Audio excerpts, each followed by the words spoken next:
자, 예화로 제가 얘기했던 건 그냥 넘어가야 될 것 같고요. 다시 나누겠습니다.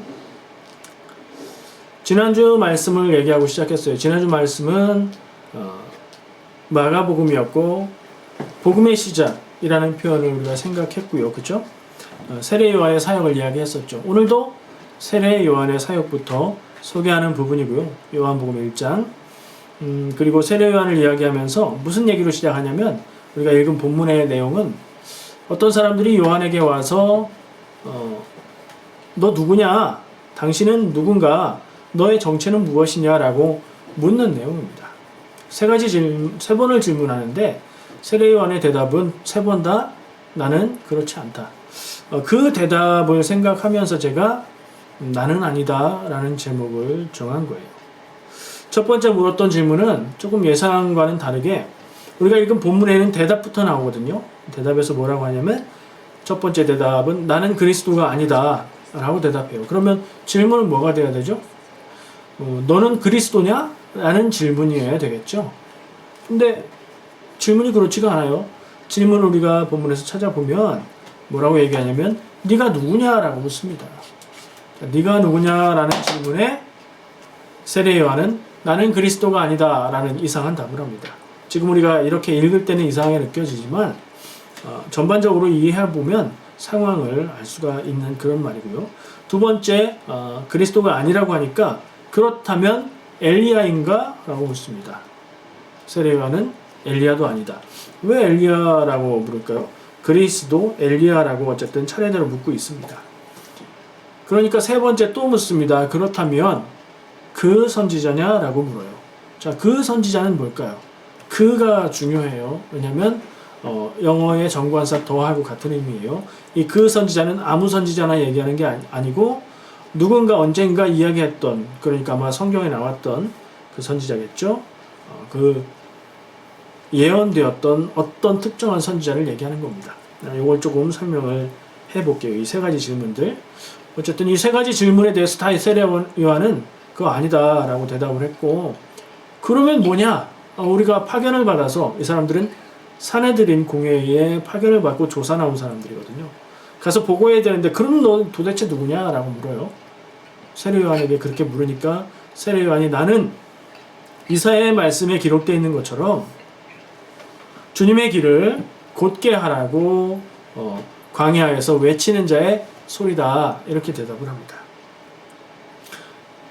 질문에 대해서, 그러니까 이 사람들의 질문에 대해서 1, 2, 3 이거냐 이거냐 이거냐 아니다 아니다 아니다 그럼 뭐냐? 나는 광야에서 외치는 자의 소리다 이렇게 대답을 하는 거예요.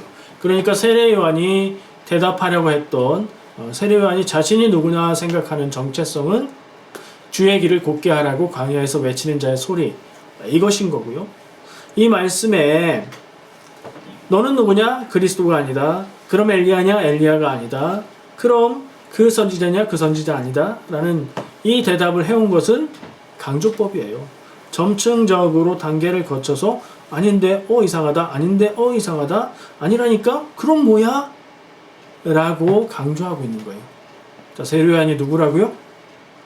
주의 길을 곧게 하라고 광야에서 외치는 자의 소리다. 이 얘기는 어디 나온다고요?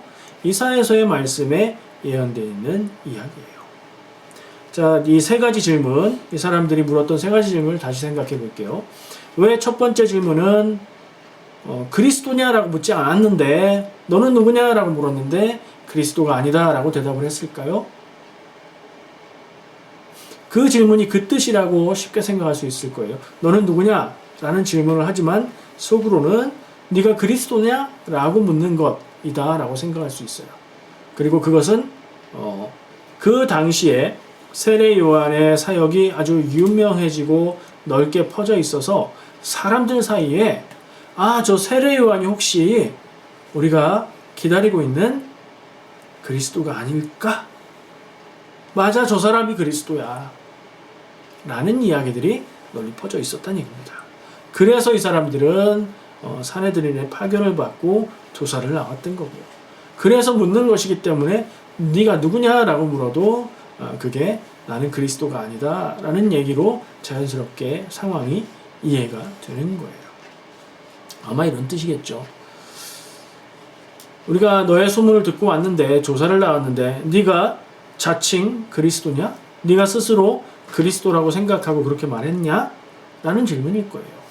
거기에 대해서 그렇게 물어서 나는 그리스도가 아니다 라고 말하는 건 아주 자연스럽죠. 그렇게 이해하면 될 것 같습니다.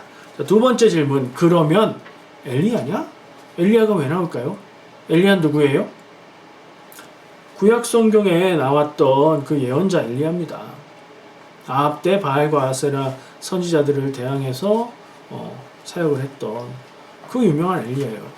그리고 그 엘리야의 특징은 아주 특징적인 것. 사역이 위대했던 것도 있지만 죽지 않고 하늘로 불병거를 타고 올라갔다. 요거 특징적이죠. 유대인들은 그래서 엘리야는 죽지 않고 하늘에 올라갔고 다시 올 것이다 이런 생각을 하고 있는 거예요. 예수님의 말씀 복음서의 몇 군데 내용들을 보면 제자들이 예수님께 묻습니다. 그럼 사람들이 왜 그리스도가 오기 전에 엘리야가 올 거라고 얘기하죠? 라고 물어요. 이 말을 볼 때 사람들은 그리스도가 오기 전에 엘리야가 오실 것이다 라는 것을 그렇게 알고 있었던 게 퍼져 있는 거예요. 자, 근데 지금 상황에 대해서 조금 짚고 넘어갈 게 있어요. 이 질문하러 온 사람들이 세례 요한에게 엘리야냐? 라고 물었습니다. 세례 요한은 대답이 뭐예요? No죠. 나는 아니야. 라고 대답을 해요. 근데 창세기 말씀에 제가 조금 전에 얘기했던 사람들이 왜 엘리야가 먼저 올 거라고 얘기하죠? 뒤에 가면 예수님이 이런 얘기를 하세요. 엘리야가 이미 왔다. 그런데 사람들이 알지 못하고 그를 잘못 대하고 있다. 라는 얘기를 하세요. 그리고 이어서 나오는 설명에 세례 요한을 가리키는 것임을 깨달았다. 라고 얘기가 돼요. 그럼 무슨 얘기죠? 예수님은 세례 요한을 엘리야와 같은 사람이라고 생각하고 계시다는 거죠. 물론 이건 마태복음의 내용이고요. 평행본문 다른 복음서에 똑같은 내용이 나오는데 그 마지막 해설 부분이 없기는 해요. 거기에는 예수님이 그리고 제자들이 세례 요한이라고 얘기한 것을 깨달았다는 내용이 없는 내용도 있기는 해요. 그러나 마태복음의 내용을 볼 때는 예수님도 세례 요한을 엘리야 같은 자라고 생각하신 거예요. 근데 엘리야는 스스로 세례 요한은 지금 스스로 엘리야가 아니라고 얘기를 하고 있죠. 물론 세례 요한은 엘리야가 아닙니다. 그리고 예수님이 하신 말씀은 엘리야와 같은 사람인 것이고요. 엘리야의 사역과 세례 요한의 사역의 성격이 비슷합니다. 믿음을 떠난 백성들을 향해서 예언을 하고 했던, 그리고 복장이나 이런 광야에 있었던 그런 것들이 비슷한 점이 많이 있어요. 그리고 사람들이 아까 얘기한 대로 죽지 않고 올라갔던 엘리야는 아주 중요한 일을 위해서 다시 올 것이다 라는 생각이 널리 퍼져 있었기 때문에 이 사람들은 그리스도가 아니라고 하니 그러면 엘리야냐? 라고 물었던 것이고요. 그러면 그리스도 엘리야는 점층적인 이어지는 관계에 있는 거예요. 그리스도냐? 아니 그렇다면 그 다음 단계인 엘리야냐? 그리스도 이전에 올 엘리야냐? 라고 묻는 거죠. 이걸 가지고 이어서 볼 때 세 번째 질문인 그 선지자냐는 질문을 우리가 어느 정도 짐작할 수 있죠.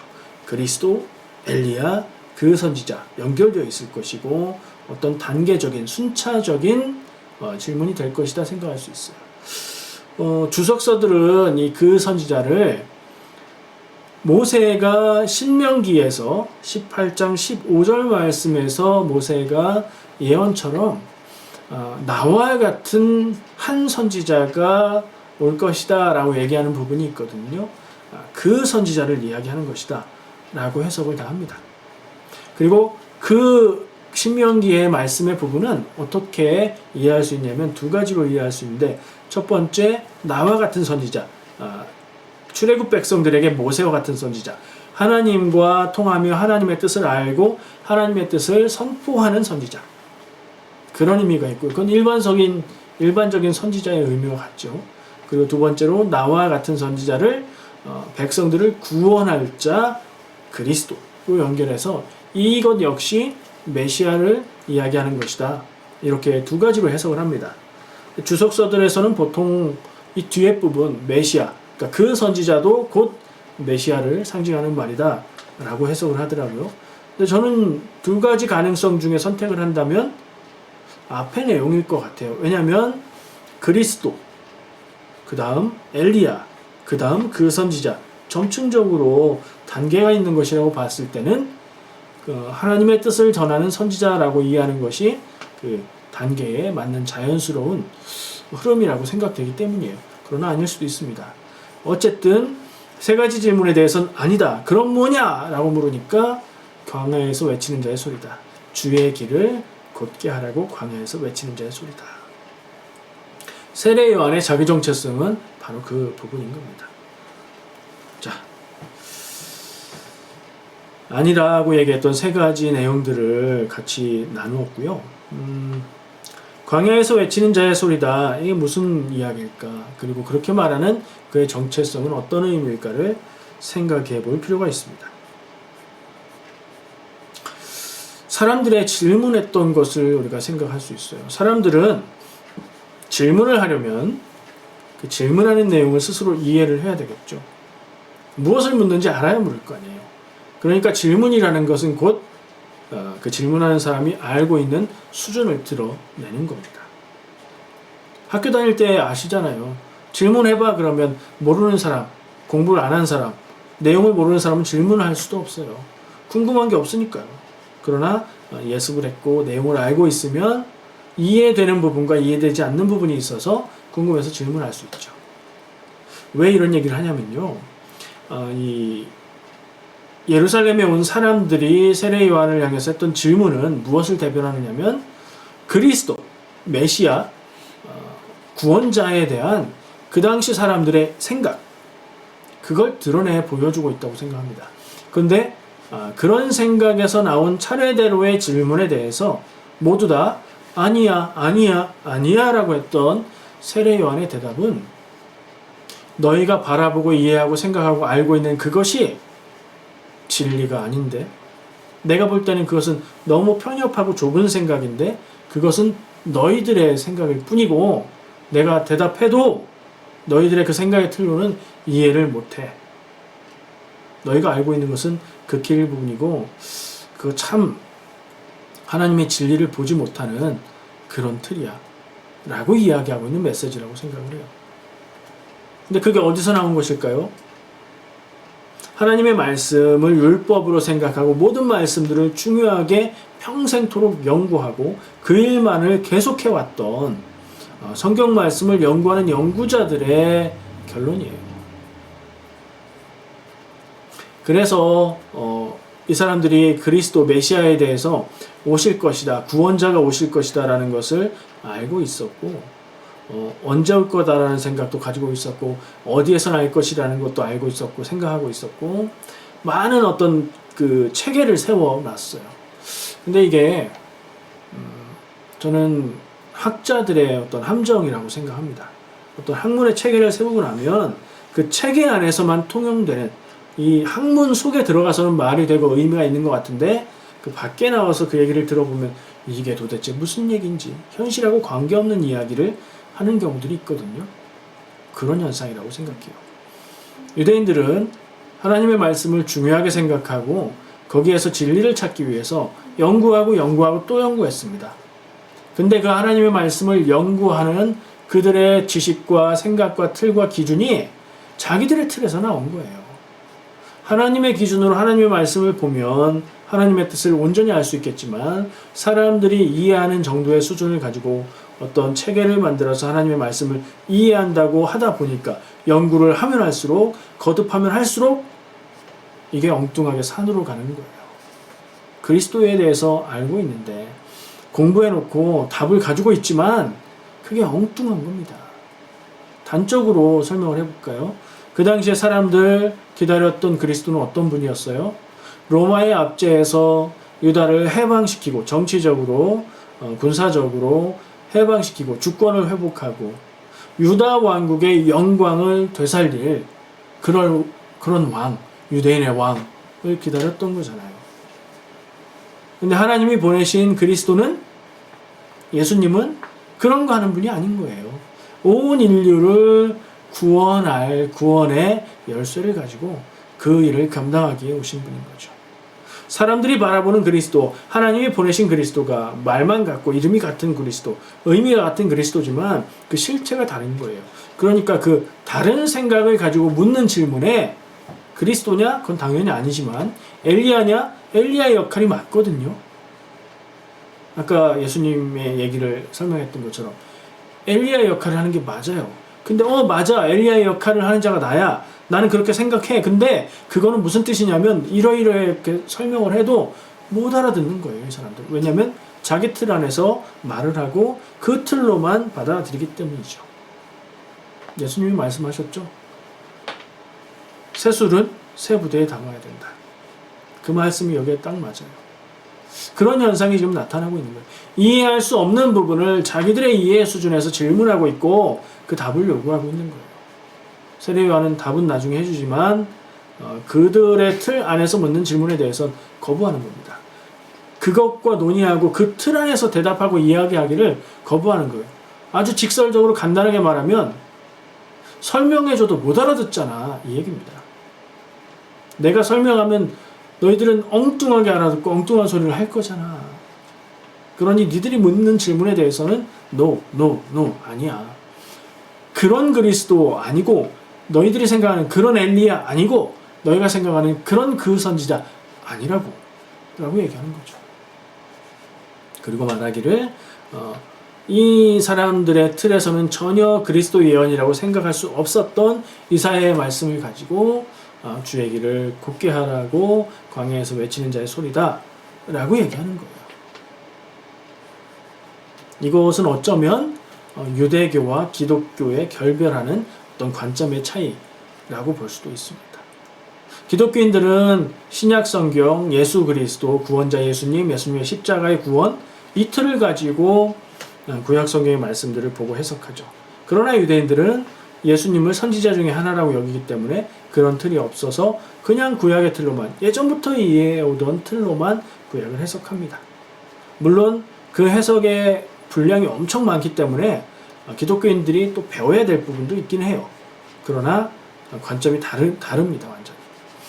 그런 부분이 여기에서 드러나고 있는 것이라고 저는 생각해요.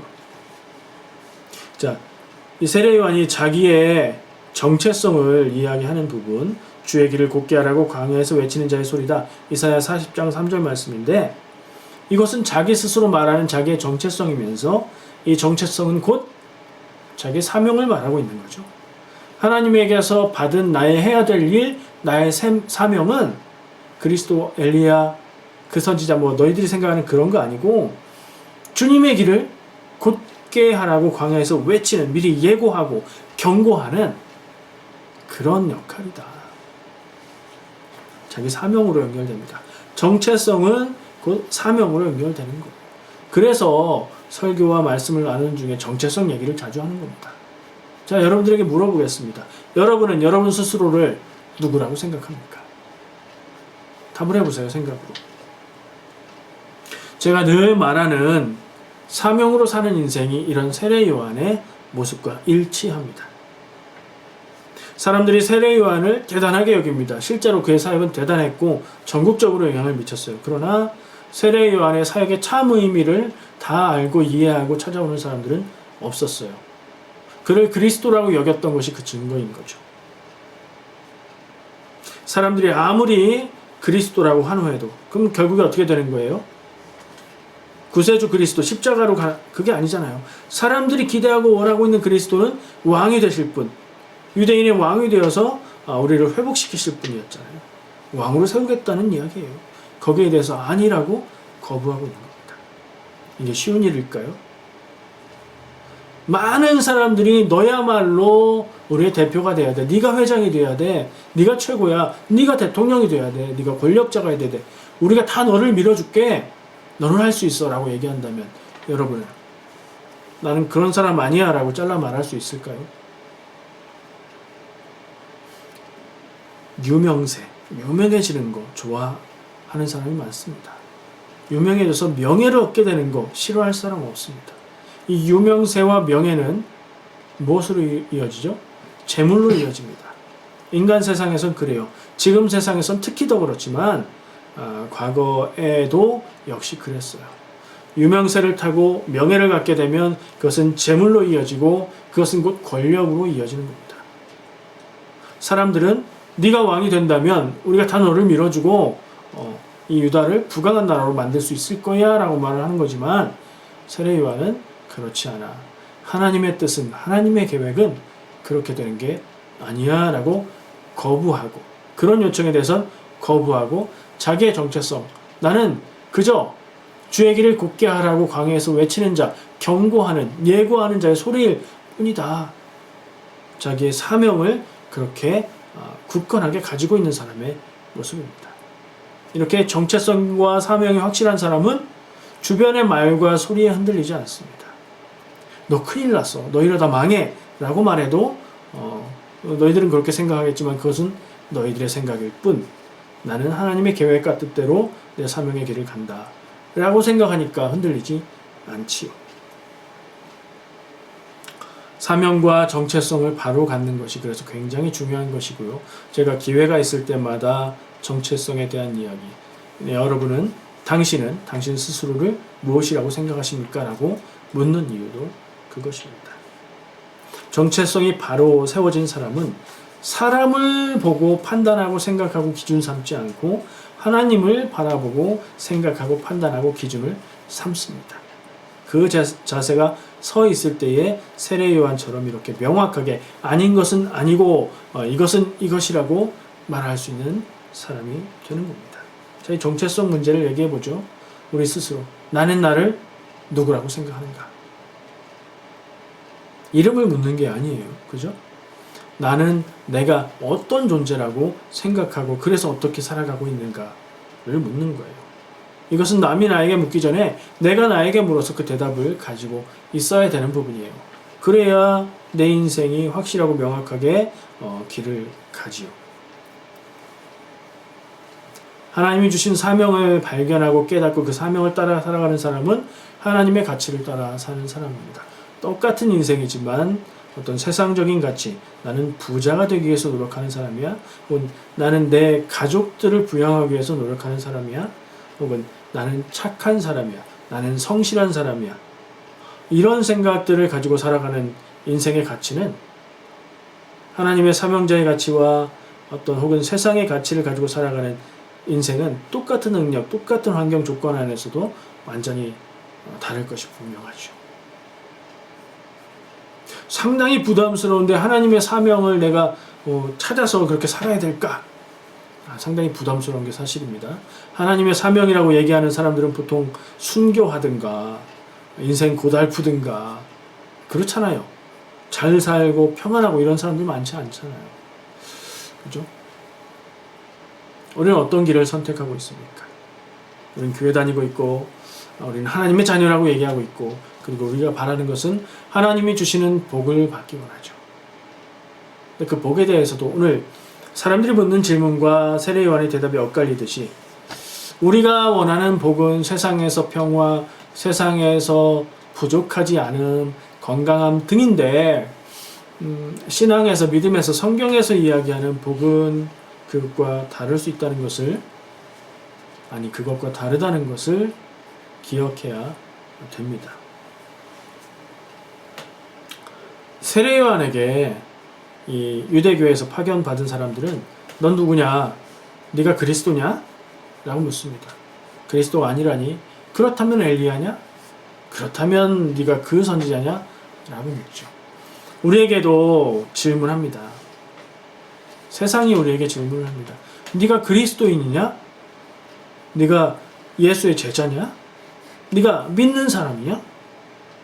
네가 믿는 사람이라면 네가 그렇게 살아도 되느냐? 우리한테 그렇게 질문 말로 하지 않아도 세상은 우리에게 그렇게 묻습니다. 네가 살아가고 있는 삶의 그 삶의 모습이 진정한 그리스도의 제자, 하나님의 백성, 성도의 삶인가? 라고 묻는단 말입니다. 우리는 대답해야 됩니다.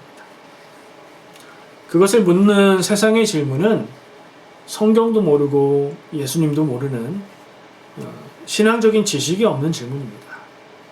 그들에게는 말로 설명하는 것이 통하지가 않아요. 신앙적인 말들은 오해를 불러일으킬 뿐입니다. 그러면 성경도 모르고 예수님도 모르고 신앙도 모르는 사람들에게 네가 그리스도인이야? 그럼 어떻게 살아야 돼? 보여줘봐. 어떻게 대답해야 될까요? 그리스도인으로 바르게 사는 삶은 이렇고. 아니 네가 진짜 그러냐고. 뭘로 보여줘야죠? 삶의 모습으로 보여주는 겁니다. 믿음이 없는 사람들에게 말이 잘 안 통해요. 설명해도 오해해요. 근데 삶의 모습으로 보여주면 참된 그리스도인의 모습, 옳음, 하나님의 뜻을 위해서 이익을 희생하는 모습, 이웃을 사랑하기 위해서 나의 것을 버리면서도 기뻐하는 모습, 진정한 사랑의 모습, 이런 것들을 보여주면 사람들은 감동합니다. 감동하면 마음이 움직입니다. 저 사람들은 어떻게 저렇게 살까? 그 힘은 어디서 올까? 하고 마음의 문이 열리고 복음을 궁금해 하기 시작할 겁니다. 사명자의 삶이 이런 것이 아닐까 생각을 합니다. 세상에서 살아가는 우리의 사명, 나는 내가 누구인지를 물어볼 때에 삶의 모습으로 복음을 드러내는 그런 사명 우리에게 있다 생각해야 되지 않을까 하는 결론으로 이야기가 넘어가게 됩니다. 내 삶의 모습이 나 아닌 다른 사람들의 마음과 가슴을 움직이고 있느냐? 믿는 놈들이 믿는다는 사람들이 더하네 이런 얘기를 듣고 있느냐? 이것을 우리가 깊이 생각해 와야 할 부분이 아닐까요? 그리스도냐 엘리야냐 그 선지자냐 물었을 때 그것은 아니고 나는 그냥 경고하고 예고하고 준비하는 사람일 뿐. 그리고 뒤에 이어지는 말씀에 또 나는 물로 세례를 주지만 그분은 성령으로 세례를 준다. 나는 그분의 신발을 풀고 발을 씻겨주는 그런 종의 역할도 못할 만큼 그분과는 능력이 다르다 라고 이야기하는 세례 요한의 고백이 이어서 나옵니다. 내가 누군지 내가 해야 될 것은 무엇인지 명확하게 알고 그렇게 살아가는 자, 그것이 사명자. 그리고 모든 성도는 다 그런 사명자가 되어야 될 줄 믿습니다. 사랑하는 성도 여러분, 내가 살아가고 싶은 모습도 있고 내가 나라고 생각하는 부분도 있고 여러 가지 정체성이 있지만 그 여러 가지 정체성이 다 유효하지만 가장 먼저 가장 중요하게 말할 수 있는 정체성의 자리에 무엇이 있는가 한번 스스로 물어보고 오늘 이 세례 요한의 모습과 비교해보고 제가 마지막에 언급했던 세상이 나에게 질문한다 이 말을 깊이 곱씹어 보시고 그렇게 살아가시기 바랍니다. 제가 바라기는 모든 한 분 한 분이 이 땅에 보내신 하나님의 뜻을 깨달아 알고 나에게 원하시는 하나님의 사명을 감당하여 하나님의 기쁨이 되는 그런 삶을 살아가시기를 간절히 축복합니다. 기도하겠습니다. 사랑과 은혜 주님 감사합니다. 오늘 함께 말씀을 나누었습니다. 우리의 마음에 이 말씀들이 기억되고 필요한 때에 생각나고 우리가 하나님의 뜻을 구하고 발견하고 결단하며 살아가는 능력이 되기를 원합니다. 우리에게 힘이 되어 주시옵소서. 어렵고 힘든 시대를 살아가고 있는 성도들의 가슴 속에 하나님 말씀의 능력이 되기를 원합니다. 우리가 나누는, 우리가 읽어 알고 있는, 우리가 기억하고 좋아하는 말씀들이 내 삶의 능력이 되어서 나로 하나님의 자녀로 살아가게 하는 그런 역사를 이루어 주시옵소서. 예수님의 이름으로 기도합니다.